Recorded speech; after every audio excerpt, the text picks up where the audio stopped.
इस जगह पर तशरीफ रखिए। और आज हमारा मजमून है मसीह की पैदाइश पर 7 अजीब काम। आमीन। मसीह की पैदाइश पर 7 अजीब काम हुए। खुदावंद यीशु मसीह की पैदाइश के वक्त इतनी अजीब बातें हुई कि कलाम मुकद्दस में लिखा है मरियम उनको देखकर हैरान होती थी। और इन अजीब बातों से यूसुफ भी मुतासर हुए, बगैर ना रह सका, क्योंकि लिखा और उसका बाप और उसकी माँ इन बातों को जो उसके हक में कही जाती थी ताज्जुब करते थे। लूका के इंजील 2 बाब उसकी 33वीं आयत में लिखा है। आज हम वो अजीब बातें देखेंगे जो उसके हक में कही जाती थी और वो ताज्जुब करते थे। और हम देखते हैं सबसे पहली अजीब बात क्या है। सबसे पहली अजीब बात यह है कि कुंवारी एक बच्चे को जन्म देगी जो मर्द से नावाकिफ है। मुकद्दसा मरियम ने जब फरिश्ते ने जबराइल पैगाम लेकर आया और उसने कहा कि तू हामिला होगी, तेरे बेटा होगा, तो वो हैरान हो गई। मैं आपको बताना चाहता हूं ये चुनाव खुदा की तरफ से था। और उस वक्त यहूदियों में मरियम जैसी और सैकड़ों कंवारियां, खूबसूरत, पाक दामन, खुदा परस्त यहूदी लड़कियां मौजूद थी, लेकिन यह खास फेवर मुकद्दसा मरियम के लिए हुई। मरियम क्यों चुनी गई? इसका जवाब है खुदा का फजल। जिसको वो चाहे अपने फजल से अपने खास काम के लिए चुन लेता है। इसमें किसी इंसान की एलियत, एबिलिटी शामिल नहीं है। खुदा के फजल का यही मतलब है। बस खुदा का चुनाव उसी पर हो गया। यह किसी खूबियों की वजह से नहीं। हां, वो पाक दामन है, इसके लिए हम शुक्रगुजारी करते हैं। अब मरियम सोचती है कि वो क्यों चुनी गई। और जबराइल फरिश्ता, जिसके मुताबिक हजारों फरिश्ते हैं जिनको वो इधर उधर खुद कामों पर भेजता, वो खुद पैगाम देने मरियम के पास आया। और जब उसने पैगाम दिया, मैं आपको बताता हूं, तो मरियम ने लूका की इंजील 1 बाब की 34वीं आयत में कहा, यह क्यों कर होगा जबकि मैं मर्द को नहीं जानती। आज तक मरियम ने भी नहीं सुना था, आज तक किसी इंसान ने से नहीं सुना था कि बिन बाप के कोई बच्चा पैदा हो सकता है। और ऐसा हो भी नहीं सकता। क्लोनिंग एक फर्क चीज है। मैं आपको बताऊं, साइंसदान आज कोशिश कर रहे हैं कि वो क्लोनिंग के जरिए इंसान बना ले। लेकिन मैं आपको बताना चाहता हूं, मां के पेट से बिन बाप के बच्चा पैदा साइंस भी नहीं कर सकती। कोई कहेगा आमीन। ये मेरे और आपके खुदा की कुदरत है। और यही फरिश्ते ने कहा, उसने जवाब दिया, कहा रूह कुद्दस तुझ पर नाजिल होगा और खुदा ताला की कुदरत तुझ पर साया डालेगी। ये अच्छी बात है। मरियम ने फरिश्ते के साथ कोई बहस नहीं की और कहा मैं खुदावंद की बंदी हूं और मेरे लिए तेरे कौल के मौफिक हो, मेरे लिए तेरे कौल के मौफिक हो। और इस दौरान में उसी वक्त मुकद्दसा मरियम हमला हो गई और रूह कुद्स की कुदरत से यीशु मसीह, हम अकीदे में क्या पढ़ते हैं, कुमारी मरियम के पेट में पड़ा। हालेलुया। रूह कुद्स की कुदरत से। और इसमें एक बड़ा अहम जो मौजज़ा है वो ये है कि 700 साल, तकरीबन 700-750 साल पहले यशायाह नबी ने पहले ही पेशगोई कर दी थी, जो यहां लिखी हुई है कि देखो एक कुमारी हामिला होगी और बेटा जनेगी और उसका नाम अमानुएल रखेंगे, जिसका तर्जुमा है खुदा हमारे साथ है।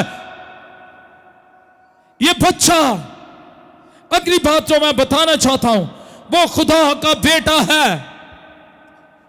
दूसरी अजीब बात, लूका की इंजील 1 बाब 31वीं आयत में फरिश्ते ने मरियम से कहा, देख तू हमला होगी, तेरे बेटा होगा, उसका नाम यीशु रखना, वो बुजुर्ग होगा और खुदा ताला का किसका बेटा कहलाएगा? आमीन, आमीन। जब्राइल ने यह नहीं कहा सिर्फ तेरा बेटा होगा, बल्कि वो खुदा का बेटा कहलाएगा, क्योंकि वो बिन बाप के पैदा हुआ है। कोई कहेगा आमीन। याद रखिए, आदम से लेकर उस वक्त तक बेटे पैदा होते रहे, लेकिन किसी के बारे में यह नहीं कहा गया कि वो खुदा का बेटा है। यीशा नबी लड़के और बेटे को अलग अलग कर लेता है। वो कहता हमारे लिए लड़का तवल्लुद हुआ है, लड़के ने तौलीद ली है मां के बतन से, लेकिन लड़के से मुराद आम लड़का है, जैसे दूसरे घरानों में लड़का, लेकिन हमको एक बेटा बख्शा गया है। कोई कहेगा आमीन। या बेटा आम लड़का नहीं है, बल्कि एक ऐसा तोहफा है जो किसी को देने के लिए पहले से तैयार किया गया हो और मुकर्रर वक्त पर उसे दे दिया जाए। इसलिए यहां पर खुदा ने अपना बेटा दुनिया को तोहफे के तौर पर बख्श दिया। या लफ्ज बख्शना जो है वो गिफ्ट के तौर पर लिखा गया है। बेटा दुनिया को गिफ्ट कर दिया गया है। खुदा के गिफ्ट के लिए तालियां बजा दें। और जो लोग खुदा के इस गिफ्ट को कबूल करते हैं, हकीकी क्रिसमस उनका ही है। मैंने कुछ दिन पहले भी कहा था, चरनियां सजाकर उनके इर्द गिर्द डांस करना यह निजात नहीं है। चरनियां सजाकर गाने लगाकर बेहुदा उनके इर्द गिर्द नाचना यह निजात नहीं है। निजात ये है, अगर चरनियां सजाई है गलियों में, अगर चरागा की है, तो गीत गाए, शादमानी करे, यीशु मसीह को दिल की चरनी में आने दे। हालेलुया। ये बेटा बख्शा गया। खुदा ने दुनिया से ऐसी मोहब्बत रखी कि उसने अपना इकलौता बेटा बख्श दिया, ताकि जो कोई उस पर ईमान लाए हलाक ना हो बल्कि हमेशा की। आमीन। ये बेटा पेशगोई के मुताबिक मसीह के खुदा का बेटा होने की तरफ इशारा जो है, ये औरत की नस्ल की तरफ। कोई ऐसा आएगा, एक औरत, सिर्फ औरत, बगैर दुनियावी बाप के पैदा होगा जो औरत से, और वो शैतान के सर को क्या करेगा? ऊंची आवाज में शैतान के सर को कुचलेगा। हालेलुया। और उसने साबित कर दिया। मैं आपको बताऊं, बहुत सदियां पहले जब मुकद्दस दाऊद ने ज़बूर लिखा, तो ज़बूर 2 की 14वीं आयत में कहता है, बेटे को चूमो, ऐसा ना हो वो कहर में आए और तुम रास्ते में हलाक हो जाओ। बेटे को चूमो अगर तुम हमेशा की जिंदगी पाना चाहते हो, क्योंकि खुदा ने बेटा बख्श दिया है। जो उस पर ईमान लाए वो हमेशा की। आमीन। बहुत कुछ कहने को फिर कभी कहेंगे, तो मैं यहां पर बताना चाहता हूं, एक बात काबिल गौर है।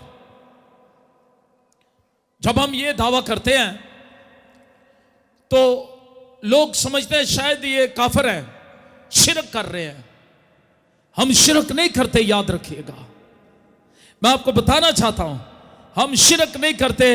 हम एक खुदा को मानते हैं जिसका मुकाशफा हमारे अंदर बाप, बेटे और रूह कुद्स की सूरत में है। हम इसे तस्लीस कहते हैं। और बाप, बेटा, रूह कुद्स मिलकर एक खुदा है। जोरदार तालियां बजा दें।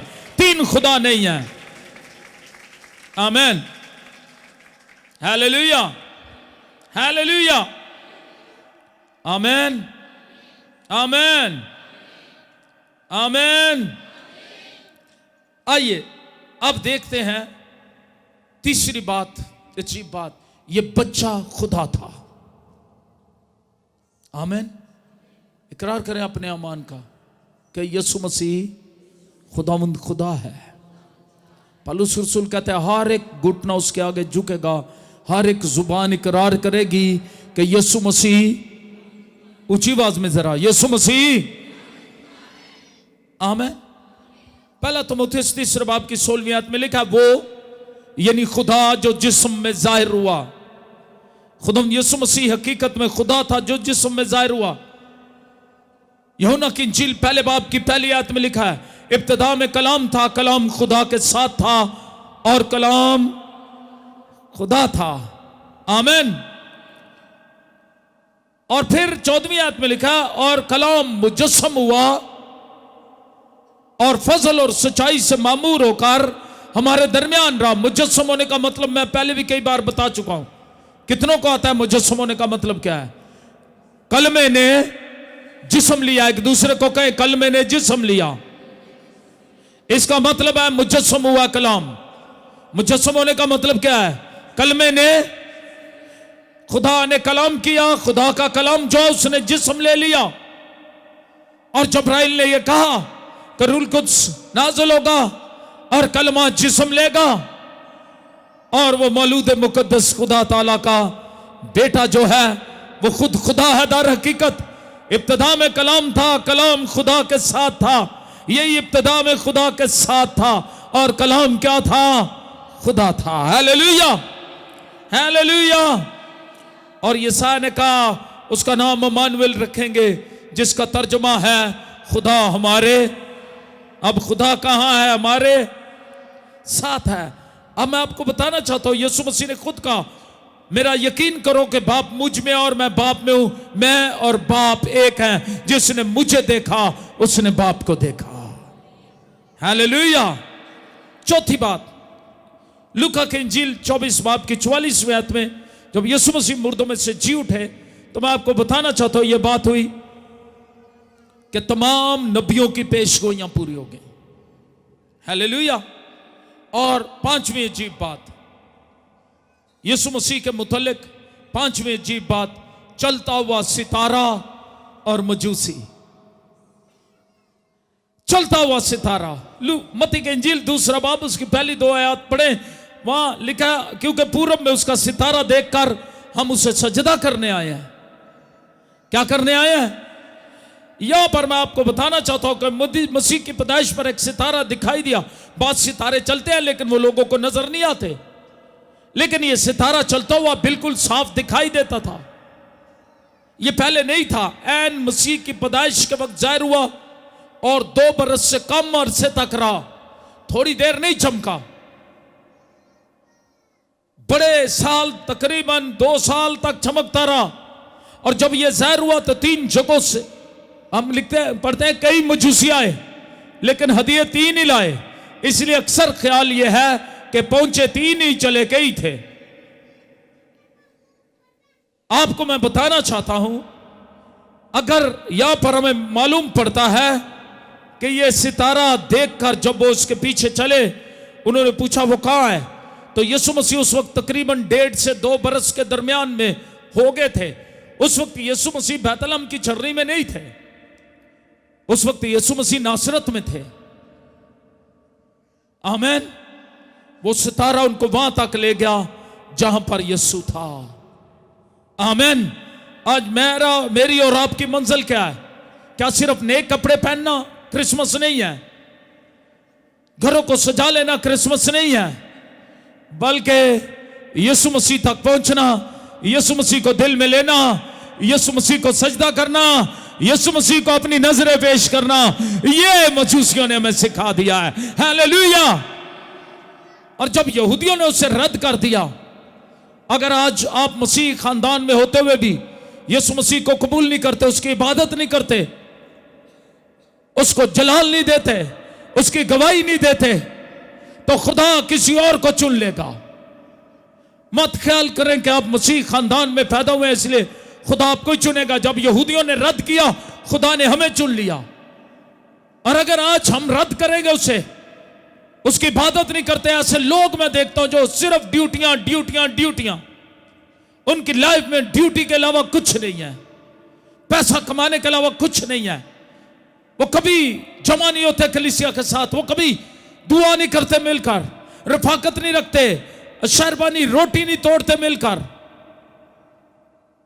वो यीशु मसीह को दर हकीकत रद्द कर रहे हैं।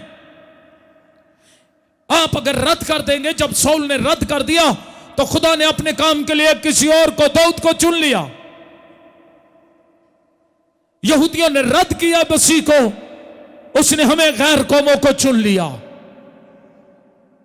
इसलिए आज यीशु को रद्द नहीं करना।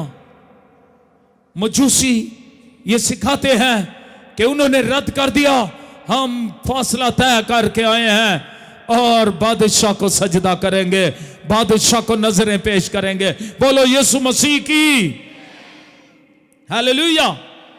किसी बच्चे की पैदाइश पर कोई सितारा ना इस तरह चमका ना चमकेगा, और ना ही कभी इस तरह चला और ना चलेगा, और ना ही कभी कोई मजूसी सजदा करने कभी आए और ना ही आएंगे। मजूसियों ने हमें सिखा दिया, अब मेरी और आपकी बारी है। बोलो यीशु मसीह की, बोलो यीशु मसीह की। इसलिए ये पैगाम इसके बाद बताना चाहता हूं फरिश्तों और चरवाहों के मुतल्लिक। ये पैगाम गरीब फरिश्तों को दिया गया, अजीब बात। और पैगाम देने कौन आया? पैगाम देने फिर फरिश्ता आया, और जबराइल फरिश्ता आया, और उसके साथ आसमान पर से एक गिरोह फरिश्तों की आई। मत्ती के इंजील और लूका के इंजील 2 बाब 13-14 आयत मुकद्दसा लिखा, उस फरिश्ते के साथ आसमानी लश्कर की एक गिरोह खुदा की हम्द करती और गीत गाती हुई आई। गीत क्या था? ऊंची आवाज में मिलकर गीत को पक गाएंगे। आलमे बाला पर खुदा की तमजीद हो, और जमीन पर उन आदमियों में जिनसे वो राजी है सुलह। जमीन के लिए सुलह का, इंसानों के खुदा के साथ सुलह का पैगाम आ गया। खुदा खुद इंसानों से सुलह करने आ गया है। आमीन आमीन। खुदा फारसी जुबान का लफ्ज है जिसका मतलब है खुद आ जाने वाला। अब फरिश्तों के गिरोह ने बताया कि वो खुद आ गया है, वही खुदावंद खुदा है। हालेलुया। और सुलह का पैगाम लेकर आए। मुझे और आपको आज इस सुलह को बढ़ाना है। अगर आपकी किसी से दुश्मनी है, नफरत है, तो आपने उसे माफ करना है, क्योंकि सुलह सलामती का पैगाम आसमानों से आ गया है। यीशु मसीह को कबूल जो करता है वो सुलह के बंध में बंध जाता है। और मैं आपको बताना चाहता हूं, सलामती काउंसिल, यूनाइटेड नेशन सलामती कायम करने में दुनिया में नाकाम हो गई है। अगर दुनिया के बादशाह उमरा, दुनिया के तमाम कमांडर इन चीफ यीशु मसीह को कबूल कर ले, तो दुनिया में सलामती आ सकती है। हालेलुया। ये सुलह का पैगाम आसमानों से आया। और आखिरी अहम बात बताऊंगा, मर्दमशुमारी की गई। पहली इसमें नवीसी हुई। मर्दमशुमारी उस वक्त से शुरू हुई है जब से यीशु पैदा हुआ है। हालेलुया। दुनिया की तारीख यीशु मसीह से शुरू होती है। हालेलुया। इसलिए कलाम में लिखा है कि अगर सब चीजें उसके वसीले से पैदा हुई, कोई चीज उसके वसीले के बगैर पैदा, जो यीशु को नहीं मानता उसके लिए कोई और राह नहीं है। इसलिए खुदावंद यीशु को अपनी जिंदगी का बादशाह माने, क्योंकि ये साल तारीखें बादशाहों के दौरे हुकूमत के मुतालिक लिखी जाती थी। लेकिन यीशु तो आया, मरा, जी उठा, और अब्दुल बाद जिंदा रहेगा। उसकी सल्तनत के कमाल की कोई इंतहा ना होगी। बोलो यीशु मसीह की। वो बादशाह अब्दुल बाद दाऊद के तख्त पर रहेगा। इसलिए जब तक दुनिया है, तारीख यीशु के नाम से शुरू हुई है, यीशु के नाम से सब कुछ चलता रहेगा। बोलो यीशु मसीह की। और आज हम चरवाहे लिखा गए, यीशु को सजदा किया और हम्द करते हुए वापस आए। ये खबर मशहूर कर दी। चरवाहों ने क्या किया? खबर को आज कितने ये खबर मशहूर करेंगे हमारे साथ दुनिया में। जोशुआ टीवी की टीम भी तैयार है, नीचे ऊंट भी तैयार है, बग्गी भी तैयार है, बैंड भी, फौजी बैंड भी तैयार है। और मैं आपको बताना चाहता हूं कि लाइव भेजने के लिए जोशुआ टीवी की टीम भी तैयार है। पूरी दुनिया में आज ये पैगाम पाकिस्तान से, भटाने कालम मोहल्ला राजा सुल्तान से जाएगा कि हम उसकी गवाही दे रहे हैं। चरवाहों ने लिखा ये बात हर जगह मशहूर कर दी, हम पूरी दुनिया में मशहूर करते हैं, इस बात की शोहरत फैलाते हैं, गवाही देते हैं, यीशु मसीह दुनिया का निजात दहिंदा मेरी और आपकी निजात बनकर जमीन पर उतर आया है। उसे कबूल करें, हमेशा की जिंदगी पाए। बोलो यीशु मसीह की। अब बताएं कितने गवाह हैं? हाथ खड़े करके तालियां हाथ चौक के बजाओ। Hallelujah, hallelujah. गवाह हैं? किन्ने गवाओ? हाथ ला के दसो किन्ने गवाओ, किन्ने का गवाओ? इन्ने को गवाह नहीं आ, इन्ने गवाह, इन्ने इंजन वाले सो बाज आ जाओ इंज। हालेलुया। किन्ने गवाह? हुण दोनों हाथों नाल इन्ने गवाह, दोनों हाथों से। हालेलुया। बाहर निकलेंगे, गवाही देंगे, और जब तक वापस आकर दुआ अरबानी ना करें कोई बीच में से नहीं भागेगा। हालेलुया। ये लाइव में कह रहा हूं, आमीन। और आप बहनों ने ड्यूटी देनी है, भाइयों ने भी ड्यूटी देनी है। अब मैं ड्यूटी नहीं दूंगा इस दफा आप ड्यूटी देंगे कि आप लोगों को रास्ते में, जो रास्तों में लोग हैं उनको मिलेंगे, और आप ही उनको साथ कहेंगे। इधर खड़े होकर ना देखे रैली में, साथ गवाही देने के लिए गवाह बने। आमीन। आइए बोलो खुदावंद यीशु मसीह की। अद्धे गवाह नहीं या पूरे गवाह। हालेलुया। पूरी गवाही देंगे आज। हालेलुया। आप सबको क्रिसमस मुबारक हो।